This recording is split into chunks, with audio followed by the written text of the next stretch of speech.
Elimination game in the desert as the Phoenix Suns host Denver in Game 6 of the Western Semis. The Suns looking to avoid being knocked out of the playoffs on their home floor for the second straight year. Devin Booker and Kevin Durant, already expected to carry Phoenix, will likely have to do even more in Game 6 because of Suns injuries. Two starters down. Meanwhile, Nikola Jokic and Jamal Murray looking for the road closeout and advance to the conference finals for the second time in 4 years. In the other Game 6 out west, it's the Lakers and the Warriors. We've got it for you tomorrow night on ESPN. With Hall of Famer Hubie Brown, George Sedano with us as well. I'm Dave Pasch. Hubie, let's start with Denver. Nikola Jokic having a historic postseason, especially in this series. 53-point Game 4.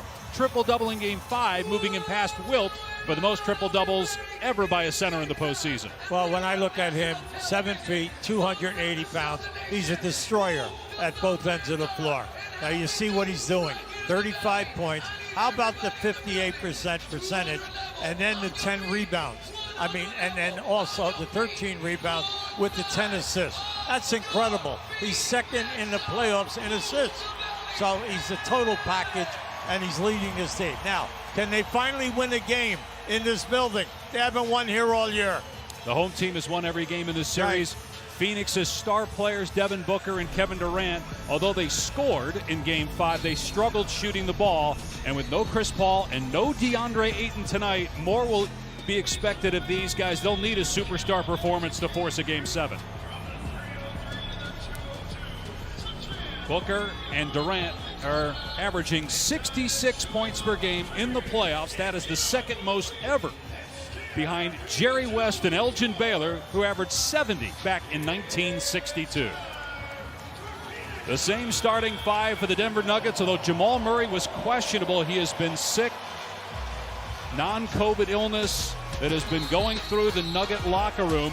Meanwhile, because of the Chris Paul injury, Cameron Payne starting for the fourth straight game. Landry Shamet in the starting lineup for Josh Okogie. It's Shamet's first playoff start since 2020. And with DeAndre Ayton out with a rib contusion, Jock Landale will make his first ever postseason start. If there's a Game 7, Monty Williams told us before the game, Chris Paul is making progress, and it's possible he could play in Denver on Sunday. DeAndre Ayton is a little more uncertain as to whether we'll see him again in this series. As a fan, you have luxury. 3 of the top 6